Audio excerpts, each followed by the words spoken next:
ഹരേ കൃഷ്ണ. ഗുരുവായൂര് അമ്പാടിക്കണ്ണൻ്റെ നിത്യേനയുള്ള അലങ്കാരങ്ങൾ ഭക്തമനസ്സുകളിൽ ഭക്തിയുടെയും ആത്മീയതയുടെയും അനുഭൂതിയാണ് നിറയ്ക്കുന്നത്. ഭൂലോക വൈകുണ്ഠമായ ഗുരുവായൂരിലെ ഉഷപൂജയ്ക്കും ഉച്ചപൂജയ്ക്കും ഒക്കെ ശേഷം ഭഗവാൻ വളരെ ശോഭയോടെ പ്രത്യക്ഷപ്പെടുകയാണ്. ഓരോ ദിവസത്തെയും അലങ്കാരം എന്ന് പറയുന്നത് അത് ഭക്തൻ്റെ ഹൃദയത്തിൽ ഭഗവാന്റെ വിശ്വരൂപം തെളിയുന്ന മുഹൂർത്തമാണ്. ശംഖചക്ര ഗദാധാരിയായ വിഷ്ണു ചൈതന്യം ഉണ്ണിക്കണ്ണനായി മാറുന്ന വിസ്മയമാണ് ഓരോ അലങ്കാരവും. ഇന്നത്തെ ഉച്ചപൂജയ്ക്ക് ഭഗവാൻ ദർശനം നൽകിയത് അതിമനോഹരായിട്ടുള്ള ഒരു ഭാവത്തിലാണ്. കാൽമുട്ടുകൾ ഇങ്ങനെ കുത്തിയിട്ട് ശരീരം നിവർത്തി നിൽക്കണ ഒരു മിടുമിടുക്കൻ ഉണ്ണിക്കണ്ണനായിട്ടാണ് ഇന്നത്തെ അലങ്കാരം. ഭഗവാൻ മുട്ടുകുത്തി നിവർന്ന് നിൽക്കുന്നുണ്ട്. ഒപ്പം കൈകളിൽ വെണ്ണ ഉരുളിയുണ്ട്, ഓടക്കുഴലുണ്ട്. അങ്ങനെയാണ് ഇന്നത്തെ ഭഗവാന്റെ അലങ്കാരം. പൊന്നുണ്ണി കണ്ണനായിട്ടാണ്, മുട്ടുകുത്തി നിൽക്കുന്ന പൊന്നുണ്ണിയായിട്ടാണ് ശ്രീലകത്ത് വാഴുന്നത്. ഈ രൂപം ഭക്തന്റെ ഹൃദയത്തിലേക്ക് ഓടിക്കയറാൻ വെമ്പി നിൽക്കുന്ന പരമാത്മാവിനെയാണ് സൂചിപ്പിക്കുന്നത്. ഓരോ ജീവാത്മാവിനും പരമാത്മാവിനെ അറിയാനുള്ള വെമ്പലാണ് കാണിക്കുന്നത്. ലൗകികമായ ബന്ധനങ്ങളിൽ നിന്ന് മോചിതനായി ഭഗവാനിലേക്ക് അടുക്കാൻ ആഗ്രഹിക്കുന്ന നമ്മുടെ തന്നെ ആത്മാവിൻ്റെ പ്രതീകമാണ് ഈ ഒരു അലങ്കാരം എന്ന് പറയുന്നത്. മുട്ടുകാലിൽ ഇങ്ങനെ നിൽക്കുകയാണ് ഉണ്ണി, നിവർന്ന് നിൽക്കുന്ന ഉണ്ണിയുടെ പിൻപാദങ്ങളിൽ അതിമനോഹരായിട്ട് ഇങ്ങനെ കാണുന്നുണ്ട്. തൃപ്പാദങ്ങളിൽ പൊൻതളകൾ അണിഞ്ഞിട്ടുണ്ട്.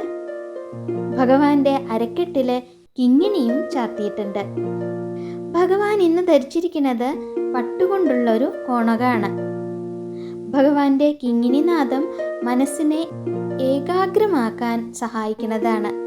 ലളിതമായ വേഷം പ്രപഞ്ചനാഥന്റെ വിനയത്തെയും പ്രകൃതിയോടുള്ള ഇണക്കത്തെയുമാണ് ഓർമ്മിപ്പിക്കുന്നത്. വലത് കൈയിലാണ് വെണ്ണയുരുള പിടിച്ചിട്ടുള്ളത്, ഇടത് കൈയിലാണ് ഓടക്കുഴൽ പിടിച്ചിട്ടുള്ളത്. യശോദമ്മ നൽകിയ വെണ്ണ നുകരാൻ തുടങ്ങണ ആ ഭാവം അവാച്യമായ ആനന്ദം പകരുന്ന ഭാവമാണ്. കൈകളിലും തോളുകളിലും സ്വർണ്ണവളകൾ ശോഭിക്കുന്നുണ്ട്. വെണ്ണയുരുള എന്ന് പറയുന്നത് ഭക്തന്റെ നിർമ്മലമായ ഹൃദയത്തെയാണ് സൂചിപ്പിക്കുന്നത്. ഓടക്കുഴലോ പ്രപഞ്ചത്തിലെ എല്ലാ ജീവജാലങ്ങൾക്കും ആനന്ദം നൽകുന്ന പ്രണവനാദത്തെയാണ് പ്രതിനിധീകരിക്കുന്നത്.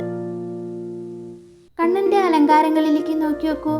കഴുത്തിനോട് ചേർന്ന് മനോഹരമായ മുല്ലമുട്ടുമാലയും സ്വർണ്ണ ഗോപീതിലകവും ചാർത്തിയിട്ടുണ്ട്. നെറ്റിയിൽ കളഭം കൊണ്ട് നിർമ്മിച്ച മയിൽപ്പീലി അലങ്കാരം കാണാൻ നല്ല ഭംഗിയുണ്ട്. തെച്ചി, തുളസി, നന്ദ്യാർവട്ടം തുടങ്ങിയ കൊണ്ട് തീർത്തിട്ടുള്ള തിരുമുടി മാലകളാണ് ഭഗവാൻ അണിയിച്ചിട്ടുള്ളത്. പിന്നെ ഉണ്ടമാല, അതായത് വനമാല ഭഗവാന്റെ മാറിടത്തെ അലങ്കരിക്കുന്നുണ്ട്. കൂടാതെ വിധാനായിട്ടും ഇങ്ങനെ 5 or 6 മാലകൾ തൂക്കിയിട്ടുണ്ട്. ഉണ്ടമാലകൾ തന്നെയാണ് ചാർത്തിയിട്ടുള്ളത്.